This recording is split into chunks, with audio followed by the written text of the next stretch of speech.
හොඳයි එහෙමනම් ආදරණීය දුවල පුතාලා ඒ වගේම හිතවතුන් හිතවතියන් සියලු දෙනාම සාදරයෙන් පිළිගන්නවා සයිබර් නුවණ channel එකට. අද දවසේ කතා කිරීමට බලාපොරොත්තු වෙන්නේ මීට කලින් වැඩසටහනක අපි කතා කරපු modal auxiliary verbs වල තුන්වෙනි කොටස.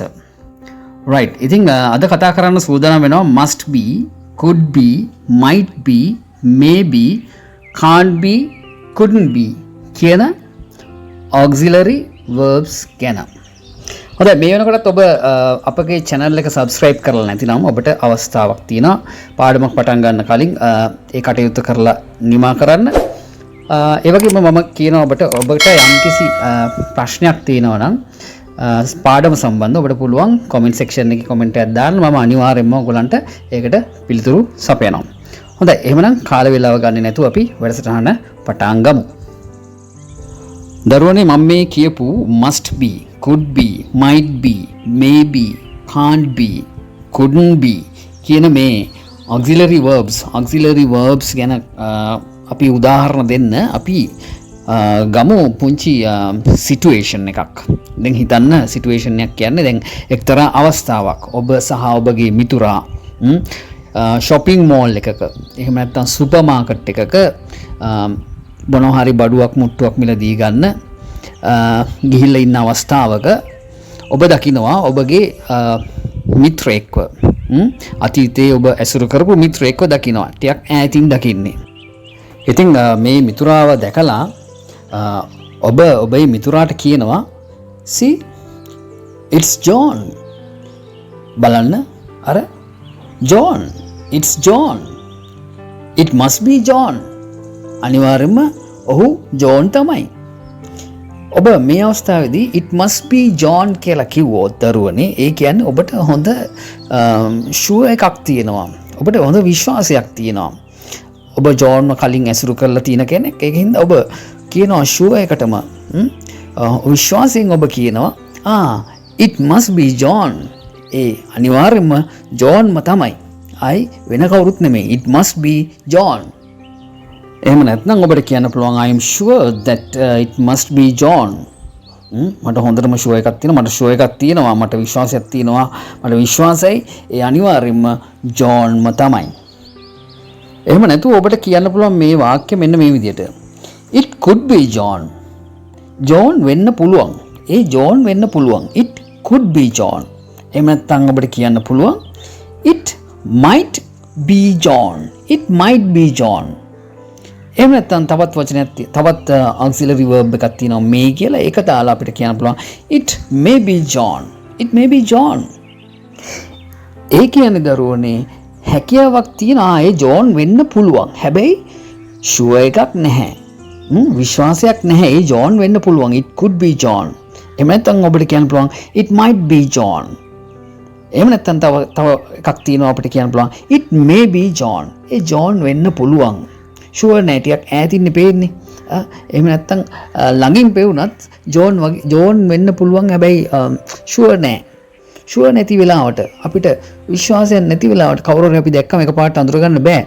හැබැයි ඒ අපේ ඔළුවේ ඉන්න අපේ මනසේ ඉන්න කෙනා වගේ තව කෙනෙක් වෙන්න පුළුවන්. ඉතින් ෂුවර් එකක් නැති වෙලාවක අපිට පුළුවන් කියන දරුවනේ it could be John. it might be John. එහෙම නැත්නම් it may be John කියලා. හොඳයි. ඒ වගේම අපිට කියන්න පුළුවන් දැන් ඔබ සුපර් මාකට් එකේ දැන් shopping කරමින් ඉන්නකොට ඔබ ජෝන් වගේ කෙනෙක්ව දකිනවා. see අපි දැන් ඔයාගේ යාළුවා කියන අර බලන්න ජෝන් වගේ කෙනෙක් ඉන්නවා. ඔයාට කියන අර ජෝන් තමයි. ඊට පස්සේ ඔයා කියනවා no. it can't be John. A John වෙන්න බෑ. කොහෙත්ම ජෝන් වෙන්න බෑ. it couldn't be John. it couldn't be John. ජෝන්ට මේ අර බලන්න ජෝන්ගේ ඇතේ ළමයෙකුත් ඉන්නවා. තව මේ ජෝන් තාම බැඳලත් නැහැ. ජෝන් නෙමෙයි වෙන කෙනෙක්. it can't be John. A John වෙන්න බෑ. it couldn't be John. මෙන්න මේ ටර්ම් දෙකම අපිට පාවිච්චි කරන්න පුළුවන් දරුවනේ. කොහෙත්ම වෙන්න බැරි අවස්ථාවක්. ඒ කියන්නේ it's impossible. අපි ඉංග්‍රීසියෙන් කිව්වොත් it's impossible that it's John. A John වෙන්නම බැරි අවස්ථාවක අපි කියනවා it can't be John. එහෙම නැත්නම් it couldn't be John කියලා. දැන් දරුවනේ අපි මේ කතා කරේ වර්තමානයේ ඔබ ඔබ මුහුණ පාපු ඔබ මුහුණ දුන්න එක්තරා සිටුේෂන් එකක් එක්තරා අවස්ථාවක ඔබ ජෝන් කියලා ඔබගේ අතීත මිත්‍රයෙක්ව දකිනවා. ඉතින් ඔබ මේ මොහොතේ ඔබ කතා කරන කොට පාවිච්චි කරන auxiliary verbs සහ ඒවා කොහොමද දෙන්නේ කියන එක තමයි අපි මේ කතා කළේ. අපිට පුළුවන් දරුවනේ අතීතයේ දැන් ඔබගේ මිත්‍රයෙක් ඉන්නවනේ. දැන් ඔබගේ මිත්‍රයා දැන් ඔයාලගේ අතරින් වෙන් වෙලා ගිය හිතන්නකෝ පිටරටකට ගිය මිත්‍රයෙක් ගැන ඔයාලා දෙන්න කතා කරනවා ඔයාගේ දැනට ඉන්න මිත්‍රයාත් එක්ක. එතකොට ඔයාගේ මිත්‍රයා ඔයාට කියනවා මේ ඊයේ මම ජෝන්ව දැක්ක සුපර් මාකට් එකේ. එතකොට ඔයා හිටියේ නැහැ. ඔයා ඉන්නේ ගෙදර. ඔයාට ඇවිල්ලා කියනවා ඔයා දන්නවද ඊයේ මම සුපර් මාකට් එකට ගිය වෙලාවේ ජෝන්ව දැක්කනේ. එතකොට අපි උත්තරයක් දෙන්නේ මෙන්න කොහොමද? ඒ එහෙනම් රයිට් ෂුවර් එකටම ඒ ජෝන්ම තමයි. මොකද මිනිහා ගිය සතියේ මට කෝල් එකක් දුන්නා ලංකාවට එනවා කියලා. මොකද එයා පිටරටක හිටියේ. ඒකින්ද ඔයා කියනවා එහෙනම් ඒ අනිවාර්යෙන්ම ජෝන්ම තමයි. කොහොමද මේක කියන්නේ? ඒක කියන්නේ දරුවනේ මෙන්න මෙහෙමයි. It must have been John. It must have been John. දැන් මේ must have been කියන එක කෙටි කරන විදිය මම ඔයාලට පොඩ්ඩක් කියලා දෙන්නම්. මේක අපි it must have been John කියලා කියන්නේ ඔහු අනිවාර්යෙන්ම ජෝන්ම තමයි. Because he phoned me last week from London and he told me that he would come to Sri Lanka the following week. ඔහු මට කෝල් කරලා කිව්වා ඊළඟ සතියේ ලංකාවට එනවා කියලා. ඉතින් ඒකින්ද ඔබ ෂුවර් එකටම කියනවා right it must have been John. මේ must have been එක චුට්ටක් කෙටි කරලා must එකයි have එකයි must කියන auxiliary verb එකයි have කියන auxiliary verb එකයි අපි කෙටි කරන්නේ කොහොමද දරුවනි? must have been it must have been John. කොහොමද කියන්නේ? it must have been John. ඒ අනිවාර්යෙන්ම ජෝන්ම තමයි. හරි ඔයා දැන් ෂුවර් කරලා කියනවා. ෂුවර් මිනිහා තමයි. මොකද මිනිහා මට ගිය සතියේ කෝල් කරලා කිව්වා ලංකාවට එනවා කියලා. It must have been John. right. හොඳයි. ඒ වගේම මේ ප්‍රශ්නෙට දැන් මේ ප්‍රශ්නේ මේ සිටුේෂන් එකේදී මේ අවස්ථාවේදී ඔබගේ දැන් මිත්‍රයා දැන් කොහෙද ඉන්නේ? ඔබගේ නිවසට ඇවිල්ලා ඔබට දැන් පණිවිඩය කියනවා. මම ඊයේ ජෝනව දැක්කා සුපර් මාකට් එකේදී. right. එතකොට ඔබට මෙහෙම උත්තරයක්ත් දෙන්න පුළුවන් ඕකට. Really? It could have been John. It could have been John. Could සහ have කියන වචන දෙක ඔයාලට පුළුවන් මෙන්න මේ විදිහට ප්‍රොනවුන්ස් කරන්න. Could have. It could have been John. It could have been John. ඒ කියන්නේ මොකක්ද? ඒ කියන්නේ දරුවනේ වෙන්න පුළුවන්. මිනිහා කෝල් එකක් දුන්නා ගිය සතියේ. Although he phoned me last week, I am still not sure. මට තාම ෂුවර් එකක් නැහැ. මේ ලංකාවට ඇවිල්ලාද කියලා. හැබැයි වෙන්න පුළුවන්. හැබැයි ෂුවර් එකක් නැහැ දරුවනේ. It could have been John. වෙන්න පුළුවන් ඒ ජෝන් වෙන්නේ නැති කියලා අපි උත්තරයක් දෙනවා. හැබැයි එහෙම උත්තරයක් දුන්නට අපිට ෂුවර් එකක් නැහැ ඒ ජෝන්මද කියලා.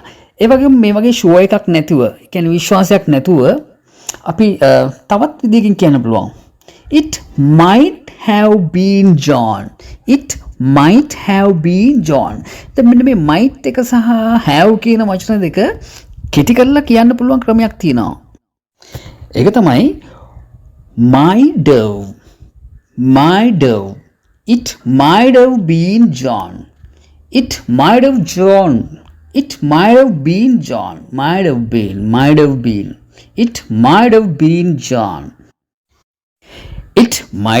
John. ජෝන් වෙන්න පුළුවන්. ෂුවර් එකක් නෑ හැබැයි. ඒ ජෝන් වෙන්න පුළුවන්. ජෝන කෝල් කරා තමයි. හැබැයි ඉතින් මට හරියටම කියන්න බෑ ඒ ජෝන්ද කියලා. සමහරකට ඒ ජෝන් වෙන්නේ නැති. right. එතකොට මේ සිටුේෂන් එක වෙලා තියෙන්නේ අතීතේ. ඔයගොල්ලෝ කතා කරන්නේ වර්තමානයේ. හරිද? right. එතකොට කතා කරන ක්‍රමවේදය තමයි මෙන්න මේක.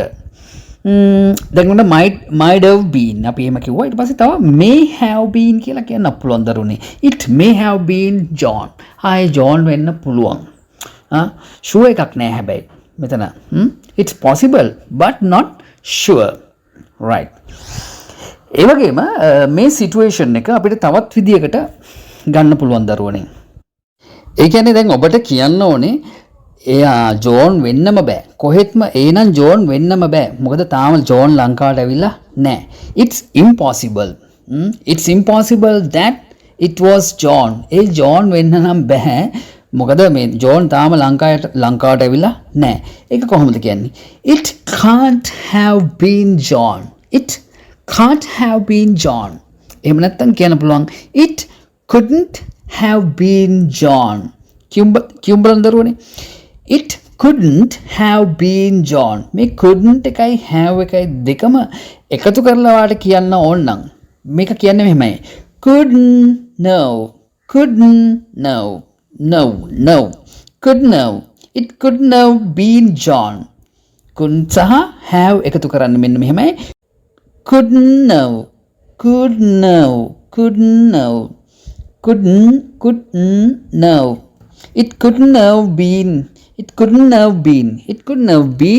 it couldn't have been John මෙන්න මේ විදිහට තමයි කෙටි කරලා කියන්නේ ඒ කියන්නේ ඒ ජෝන් නම් වෙන්න බෑ වෙන කෙනෙක් මොකද ජෝන් තාම ලංකාවට ඇවිල්ලා නැහැ it couldn't have been John එහෙනම් ජෝන් වෙන්න බෑ හොඳයි මෙන්න මේ කියපු වාක්‍ය ඕගොල්ලන්ට මම නැවත කියනවා right ඕගොල්ලෝ උත්සාහ කරන්න මම කියුවට පස්සේ මම ඔබට අවස්ථාවක් දෙනවා ඔබත් ඒක පුහුණු වෙන්න right හොන්න මම කලින් අර කියපු present එකේ මම present situation එක අරගෙන කතා කරන්නේ must be could be might be maybe can't be couldn't be කියලා අන්න ඒ උදාහරණ ටික මම නැවත කියවනවා ඔබට පුළුවන් දරුවනේ මාව follow කරලා ඔබත් ඒ වාක්‍ය මා කියුවට පස්සේ නැවත කියන්න right අපි බලමු කොහොමද මේක ප්‍රැක්ටිස් කරන්න කියලා. ඔන්න දැන් ප්‍රැක්ටිස් කරන්න හදන්න. It must be John. අනිවාර්යයෙන්ම මේ ජෝන් තමයි. ඔන්න ඔබේ අවස්ථාවයි. It must be John කියන්න. right thank you. It could be John. A John වෙන්න පුළුවන්. හැබැයි ෂුවර් එකක් නැහැ. It could be John. right it might be John A John වෙන්න පුළුවන් ෂුවර් එකක් නැහැ it might be John it may be John සමහරක් විට ඒ ජෝන් වෙන්න පුළුවන් it may be John කියන්න it may be John right it can't be John John නම් වෙන්නම බෑ it's impossible කියන එක දරුවනේ it can't be John John නම් වෙන්න බෑ it couldn't be John කියන්න it couldn't be John right thank you ඔන්න දැන් අර present set එක ඉවරයි දැන් අපි එනවා past කියන්නේ අතීතයේ අපි දැන් ජෝන්ව අතීත කාලේදී දැක්කා ඒ කියන්නේ ඊ ජෝන්ව දැක්කා දැන් ඔන්න අර මම කලින් දීපු උදාහරණේ වාක්‍ය සෙට් එක නැවත කියන්න යන්නේ අපි right මං කිව්වට පස්සේ ඔයගොල්ලෝ කියන්න it must have been John right thank you දැන් මේක චුට්ටක් කෙටි කරලා කියමුද it must have been